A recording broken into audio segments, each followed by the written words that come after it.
we're the hook.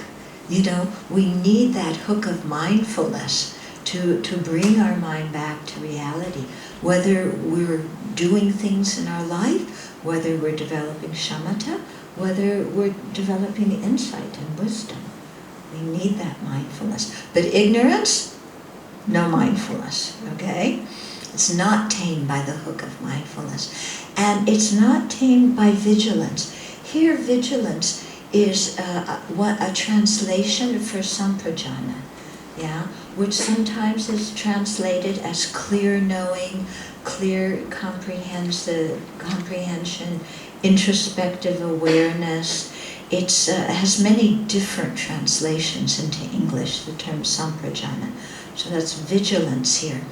And what vigilance means is it's a mind that checks up and sees what is going on in my mind at this moment. Okay? It's a certain mental factor that monitors our mind. In scientific terms, they call it meta-attention. Yeah. So it's monitoring where am I placing my attention? Yeah. So we need these two, mindfulness and vigilance, to be able to create virtue. Because with mindfulness, we keep our mind on a virtuous object. With vigilance, we check up and see that our mind remains on that virtuous object. Or we detect that the mind is off the object, and then it rings the fire alarm and says, non-virtue in the mind, non-virtue in the mind, okay? And then that warns us, okay, I have to recollect what the antidotes are. But the ignorant mind is untamed by mindfulness and vigilance. It's completely crazy. And it's dulled by the maddening liquor of sensual pleasure. Okay? So again, the imagery here. What is somebody like who gets drunk? Yeah? Somebody who is intoxicated, who is maddened by liquor. What are they like when somebody's drunk? Have you ever been drunk? No? I got drunk one time. Yeah? When I went to college, yeah, I thought, everybody talks about getting drunk. I want to get drunk and see what it's like. One time did it for me. Never again. Yeah? And if you look, when people are intoxicated, they're totally crazy. Yeah? I do prison work in the US. I correspond with people who are incarcerated in prison. 99.9% of them committed the crime that they're imprisoned for when they were intoxicated. Yeah? Why does the Buddha create the 5th precept against intoxicants? Yeah. It's not because the Buddha is trying to protect us from having fun. It's because when we're intoxicated, we get crazy. We say and do things, that we would never do in our right mind. And then when you wake up the next morning and you're going, oh, what did I do last night? What did I say last night? Then you feel, oh my God, how could I have said that? How could I have done that? And it's because of drinking or drugging. So here, this elephant is maddened by the liquor of sensual pleasure, okay? So here the liquor is not, we see ordinary liquor, how it makes us crazy. But here what we get intoxicated on is sensual pleasure. So if you watch the mind, when we're really hooked on sensual pleasure, I want this, I want that. Oh, this feels so good. I want this beautiful thing. I want money. I want prestige. I want approval. I want a big house. I want a beautiful car. I want lots of possessions. I want to look gorgeous. I want beautiful clothes. I want jewelry. I want to be young again. I want this. The mind that is just completely filled with craving. In fact, the mind is crazed by craving. Yeah? So that ignorant mind, untamed by mindfulness and vigilance, not knowing what in the world is going on, not focused on a virtuous object, and instead just totally involved craving, I want. Yeah? So that's the mind of ignorance. So what does that mind do? It enters wrong paths and shows its harmful tusks. Yeah? So when our mind is in that state, overwhelmed by ignorance, we go down so many wrong paths. We make bad decisions that then we have to experience the result of. Okay? So for example, a family member comes and tells you about a business deal. Oh, this is the quick way to make a lot of money. And one part of your mind is thinking, this doesn't sound like such a smart idea.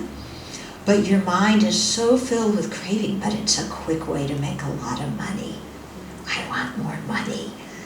With money that I can travel, I can do this, I can do that. So then you go down the wrong path and you join this relative in this bad business deal. And then what happens? Yeah, because you didn't listen to your own wisdom. You started doing something illegal, you tried to cut corners, then of course it falls apart. Yeah, maybe you get prosecuted in court. Yeah, or maybe the business crashes and you lose all your capital. But it's because of your own greed, being maddened by sensual pleasure. Okay, so we can see, when our mind is very overwhelmed by ignorance, we make very bad choices and we go down lots of wrong paths. And the sad thing is at those times that sometimes a friend or a relative may try and warn us. Yeah, they may try and give us advice like, you're not thinking properly, I wouldn't advise doing that. And we get very belligerent and defensive and, who are you to tell me that? I'm going to do what I want. And in actual fact, it's somebody who's trying to help us, but our ignorance is so deep that we mistake help for harm. Where somebody else comes and, is proposing this bad business deal, is proposing, this or that scheme, but because they flatter us, we follow them right away. Yeah, our own ignorance. Okay? So the elephant of ignorance, please protect us from this danger. So how does Torah protect us from the danger?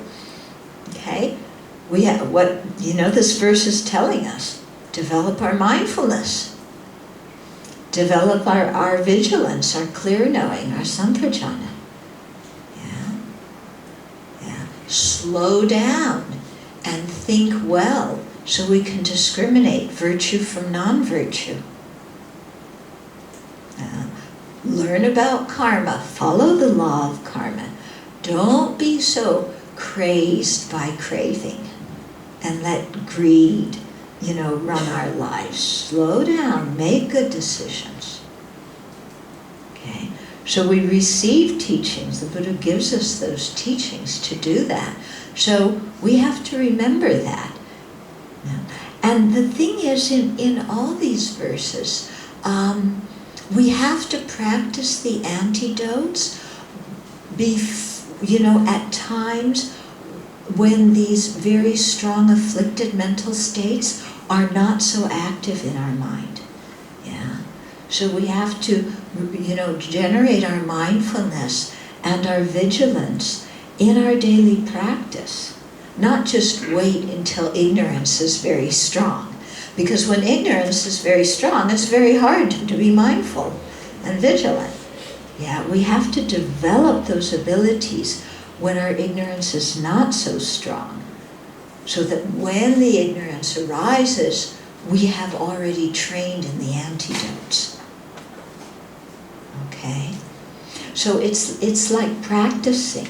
You know? Before you take an exam, you have to study. Okay? So the exam is the time when the mental affliction is strong in our mind. Yeah. The study that we have to do beforehand is practicing the antidotes in our daily meditation practice. Yeah. If you take an exam without study, forget it. Okay? In the same way, if we don't prepare our mind by training in the antidotes, then when the afflictions come on strong, we're at a loss for what to do. Okay? So it's very important to have a daily practice. Very, very important. Okay, let's go on to the next verse.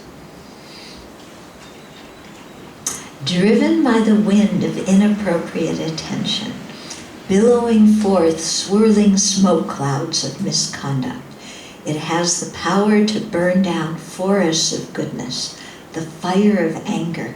Please protect us from this danger. Okay, so get the picture in your mind. There's this forest of virtue. Okay, picture a forest, you know, this beautiful forest. Where I live at the Abbey, yeah, our land, we have 240 acres of forest and meadow. It's gorgeous land, okay? But if fire comes through, yeah, the fire, it can burn down the whole forest, it can destroy the beauty of nature. Yeah, and when fire comes, it billows forth swirling smoke clouds. Yeah, I mean, fire is not something peaceful. It's like a not everything happens. You destroy everything around you.